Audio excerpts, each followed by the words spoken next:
Salut à tous, enfin quelque chose de positif au cours des 10-15 dernières années concernant les clubs français en Coupe d'Europe, que ce soit en Ligue des Champions, en Europa League et la conférence de Ménois là, que bon, voilà. Le côté satisfaisant, j'avais pas fait gaffe sur l'instant, mais c'est qu'en fait, oui, après le PSG, les entre guillemets trois plus puissants clubs français en termes d'image, en termes de budget et en termes d'histoire du foot français, on va dire, si tu enlèves les Saint-Étienne, les Bordeaux, qui ont été grands mais qui ne le sont plus depuis plus d'une décennie, Monaco, Marseille et Lyon, effectivement, sont tous les trois en Europa League, dans la même Coupe d'Europe. C'est vrai que je m'y intéressais moyennement. L'Europa League, c'est la Ligue 2 des Coupes d'Europe, donc soyons réalistes, ça a beaucoup moins d'importance et de poids qu'une Ligue des Champions, évidemment. Mais quand tu as ces trois représentants, alors que depuis des années, c'est pas qu'on avait des seconds couteaux, mais on avait des clubs français, les Saint-Étienne, justement, au niveau où ils sont arrivés, les Rennes, enfin Nice, ou des clubs comme ça. On sait très bien que c'est pas le top 3, top 4 du foot français. Et là, pour une fois, on a des clubs qui, généralement, sont raisonnablement bons, à part la saison dernière pour certains en Champions League, mais normalement sont raisonnablement bons en Coupe d'Europe. Et donc, avoir ces trois clubs-là en Europa League, ça peut être amener un petit intérêt supplémentaire. En plus, hier, il n'y a pas eu de défaite pour aucun club français, ni en Ligue des Champions, même si la déception vient plus du PSG, qui a fait match nul. Lille, bon, l'adversaire n'était pas monstrueux, mais vu le début de saison de Lille, avec justement perdre les joueurs qu'ils ont, l'entraîneur, etc., voilà, ça semblait compliqué cette année, surtout en Ligue des Champions. Bon, ils ont fait match nul. J'ai pas vu le match, mais apparemment, ils n'ont pas été mauvais. Donc en plus, sur le niveau du jeu, et ça a été le cas aussi pour les clubs français hier, que ça soit Lyon, que ça soit Monaco, que ça soit Marseille, ils ont été dans l'ensemble au niveau, ils ont fait de bonnes performances.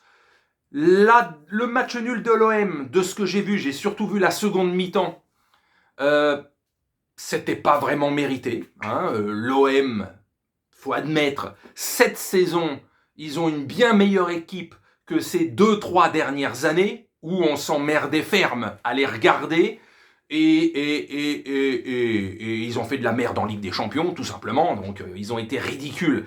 Donc si cette année, dans une Coupe d'Europe, en dessous, niveau importance, ils peuvent faire comme ils ont fait certaines années, aller le plus loin possible. Lyon, pareil, il est armé pour pouvoir aller loin dans cette Europa League, comme Monaco.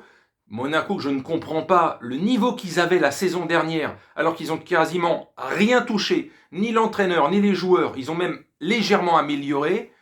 Bon, hein, voilà, quoi. C'est peut-être le gardien de but qui est, de ce que j'entends dire, pas terrible à Monaco. Mais bon, bref, bonne satisfaction. Hein, depuis le temps qu'on est blasé, moi le premier, évidemment, depuis 10-15 ans par les résultats des clubs français, qui font toujours baisser l'UEFA, vous savez, la note UEFA, en faisant de la merde régulièrement en Coupe d'Europe, mais ça avait l'air d'intéresser personne quand on dit ça. Chacun pense à sa gueule, mentalité un petit peu française, chacun pense à sa gueule en premier, et s'en bat les steaks de ce qui se passe dans les autres clubs, même s'il y a des rivalités.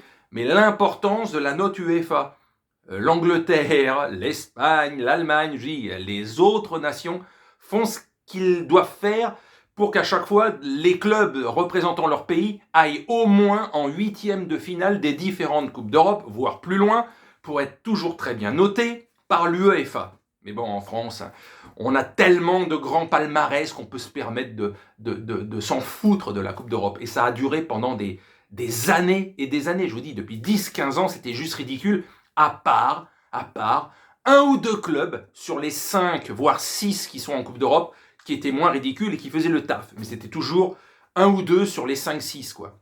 Cette année, et je suis d'accord avec ce que disait un journaliste sportif, ils disent pas que des conneries, il faut quand même l'admettre, que peut-être le fait, notamment en Europa League, d'avoir des clubs entraînés par des entraîneurs étrangers, faisait qu'ils ne se focalisaient pas uniquement sur la Ligue 1. Parce que souvent, les clubs francophones ou français purs délaissaient, notamment l'Europa League, en disant on met l'équipe réserve parce que ça nous fait chier de jouer le jeudi. Ça a duré pendant des années, ce genre de conneries. Pendant des années. Est-ce que, on croise les doigts, cette saison, la mentalité, vu que les entraîneurs Sampaoli, Kovac et Bones, je ne sais plus comment il est, l'entraîneur de Lyon, ils ont cette mentalité d'essayer, en tout cas essayer, de jouer à fond tous les tableaux. Et ça c'est bien, Ça change de la dernière décennie qui s'est passée, où l'Europa League, c'est on se qualifie, mais quand on y est, 9 fois sur 10, on n'en a rien à foutre. Ne vous qualifiez pas, ne faites pas pitié en Europe, ne faites pas honte au football français. Comme certains en Ligue des Champions qui y vont en n'étant pas armés. Ça sert à quoi de se qualifier quand t'es pas armé, quoi? Parce que c'est autre chose, quoi. C'est autre chose, la Ligue des Champions. Et même Paris s'en est rendu compte que si tu joues pas à fond, t'as pas besoin d'avoir les 4-5 plus grands clubs européens face à toi pour avoir de grosses difficultés. Donc voilà, ils ont joué, ils ont été respectueux de la Coupe d'Europe, ils ont fait le taf, tous les clubs français, et c'est pas mal. C'est-à-dire que si ça pouvait être comme ça pendant plusieurs saisons d'affilée, peut-être que les clubs français seraient un peu plus respectés et moins ridicules qu'à part un ou deux, parce qu'ils donnent l'image de puissance, de grandeur, et ils sont plus ou moins respectés en Europe. C'est pas le cas de beaucoup de clubs français. Si cette mentalité peut évoluer dans le bon sens, tant mieux. On va voir les prochaines semaines, les prochains mois, où les clubs français vont arriver, notamment combien seront encore là en février-mars prochain, en huitième de finale des différentes Coupes d'Europe. Là, on pourra faire un bilan, voir s'il n'y a plus qu'un club en huitième de finale, toutes Coupes d'Europe confondues, ou s'il y aura quand même, sur les 5-6 clubs, 2, 3, 4 clubs encore qualifiés pour les huitièmes de finale. Et là, ça voudra dire qu'il y a un vrai changement. Mais au moins, c'est agréable. C'est pas genre une victoire, 4 défaites et un match nul. Non. Et ils ont été bons sur le terrain. Ils ont fait le boulot. Et c'est agréable de dire les joueurs, les équipes, les entraîneurs sont concernés. Et sont pas, comme d'habitude, consternants. C'est bien. Merci à tous. Voilà. Donc c'est tout. C'est moi qui tape sur le foot français régulièrement, et à raison, je vous dis, vu le palmarès minable qu'on a en 50 ans, peut-être un petit brin de changement.